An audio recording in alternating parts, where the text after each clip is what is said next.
Hello and welcome to this Tennis Asia TV rundown of some of the players to look out for in the 2025 US Open qualifying draw. This is obviously a big opportunity for many players to get into the main draw of a slam. Some of them for the first time or even just making the US Open for the first time, which of course would be a major achievement for these players. And some of them, of course, as well, have played there before, but it's been a while, so they're hoping to get back in. And of course, it's going to be very competitive, but there's some interesting players from Asia that I think I'd like to bring to your attention because I think they have a good chance of making the main draw and, exciting the spectators in New York. First, I'm going to run down, say, the top 5 players on the women's side, I think are players to watch and who I think have a very good chance of making it through to the main draw. And first up, I'm going to add in, it was almost inevitable that they were going to end up in the same section. These are 2 players that we've talked about a lot on Tennis Asia. And these particular players are really players that have caught, and turned a lot of heads, caught a lot of people's attention. And there you are. You can see on the screen there, I've got the qualification draw up there. The third section, the third seed, the top seed in that section is Aoi Ito from Japan, 21 years of age. Of course, you've probably heard of her if you're watching this channel. Yeah, Aoi Ito got a very unorthodox style, and she's made waves on the WTA Tour recently. Most recently, the last 2 WTA 1000 events in Montreal and then in Cincinnati, where she qualified for both events and then got through to the third round, including with victories, notably over Jasmine Paolini. Of course, a great top 10 victory as well for her there. And then also against Anastasia Pavlyuchenkova in Cincinnati. So she's heading into this in good form. She loves the hard courts, and this is an opportunity for her to make the US Open for the first time. She did make Wimbledon, where she lost in the first round. She didn't have to qualify there. She just missed out on making the cut this time. She's just outside the top 100, Aoi Ito. But she is a player that's made waves because of her unorthodox style, incredible use of the slice, the creativity that she brings, a lot of moon balls, a lot of lobs, which maybe some people don't like so much, but it certainly drives a lot of her opponents crazy. And I think the reason that she's able to make this work is because she's got a good tennis IQ. She plays those balls in an unpredictable way, and she hits accurately. As much as she lacks power and the weapons, she can actually cause trouble for a lot of players. And unless, of course, that player is feeling very confident and has good weapons, has good power, then she certainly can be overpowered. But I think looking at that section, Aoi Ito, she's not got such a bad draw there. First off, she has to play the German player Friedsam, Annalena Friedsam. And I think, those are certainly, looking at those first 2 rounds, if she wins that first round, then she'll have to play Marastani or the French player Rajonoa, or Rajoona, I should say. But of course, the other player of note in terms of Tennis Asia interest there is Janice Chen, who we've talked about as the Indonesian player. She's now 23 years of age, but she only went fully pro last year, having graduated from Pepperdine University in the US, which is in California. Of course, the US college circuit is producing a lot of very well-developed players now, and it is very competitive. They have access to good facilities and obviously the chance to play good players and have great coaching. And so that's been the case for Janice Chen. Remarkably, she started unranked in June last year, but then has skyrocketed up the rankings, now finding herself in the top 150, just the third Indonesian player to make it that far. And she also has to play Varvara Lepchenko, who is very much a veteran at 39 years of age. However, hasn't been of form of late, Lepchenko. So I think this is definitely a match that she is able to get through. Janice Chen, of course, she is quite a different in style, from Aoi Ito. I mean, Janice is very much more of an athlete. She's got strong, athletic, and she serves pretty well. But although she isn't the tallest, but she has a great forehand, and that's pretty much a weapon for her. And although she hits a lot of slices on the backhand side, she's very consistent with that. Just occasionally hitting the full backhands. So that's maybe one similarity that she has with Aoi Ito, in the sense that she does hit a lot of slices, but she's on the backhand side where Ito hits a lot on the forehand side. So yeah, they're opposite in that sense. But Janice, she's in incredible form. Like, to get from unranked into the top 150 in just a little over a year, she's had to win an incredible number of matches.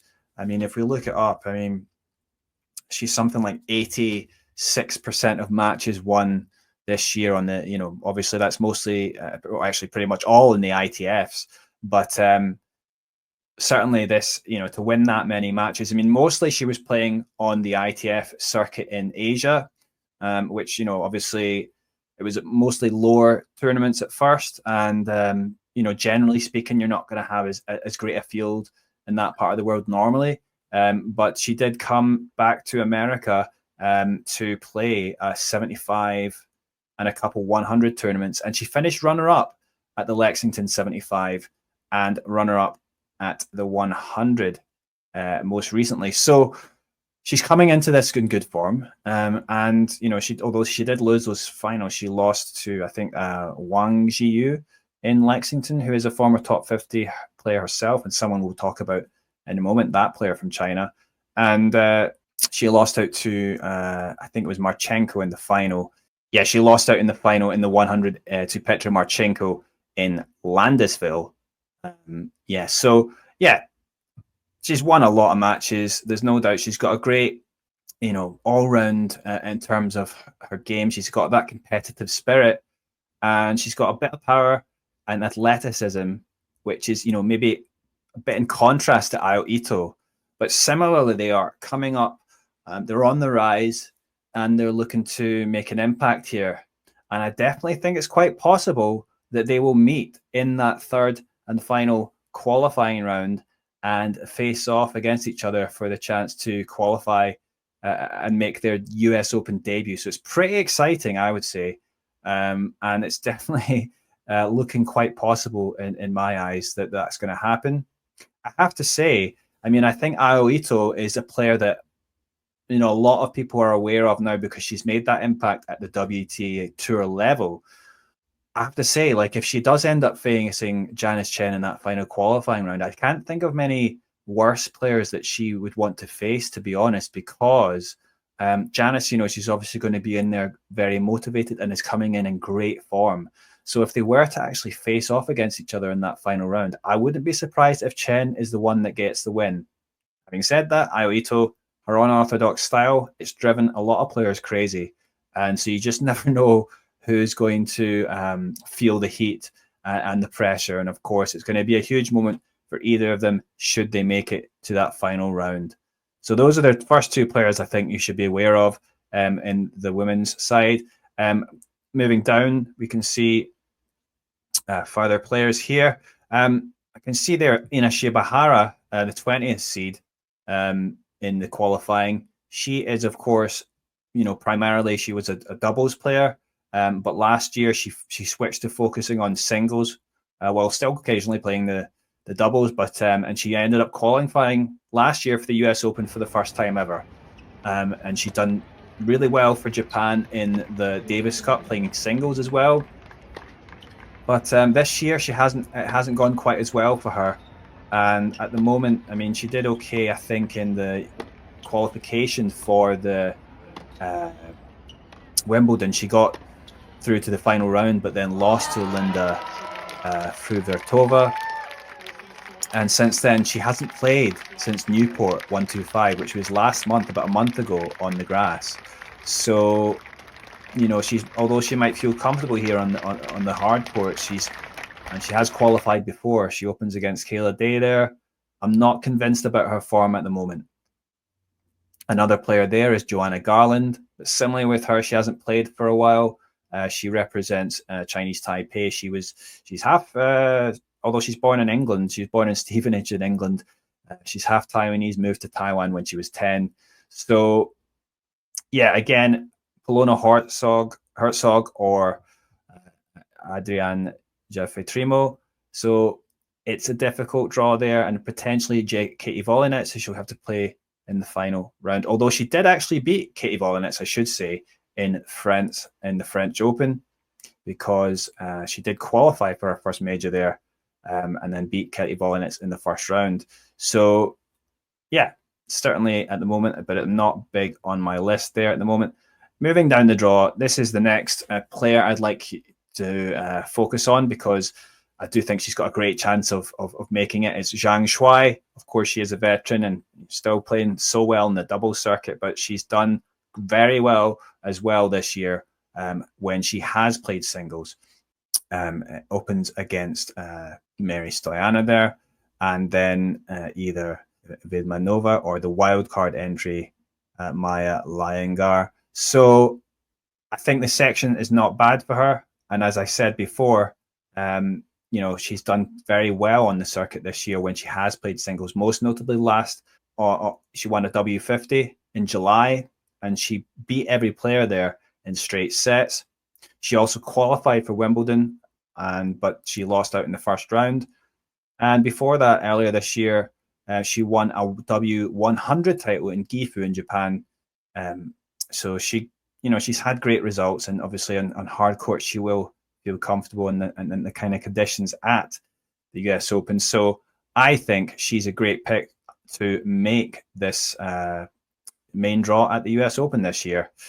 Another player in that section is the other Chinese player, Wei Sijia, a younger player on the way up. But I mean, she's actually started off the year very well. She made the final, I think, at the WTA 125 in Brisbane, losing out in the final actually to Aoi Ito, who we talked about earlier. But unfortunately, I don't think the results have been so good for her of late, and she's lost a lot of matches actually. So I'm not feeling too good on her chances of making it to the final qualifying round, or even qualifying. So, you know, if she does get there, she's probably facing Jang Shuai, and I'd expect Zhang, with her experience, with her quality, she will make it through.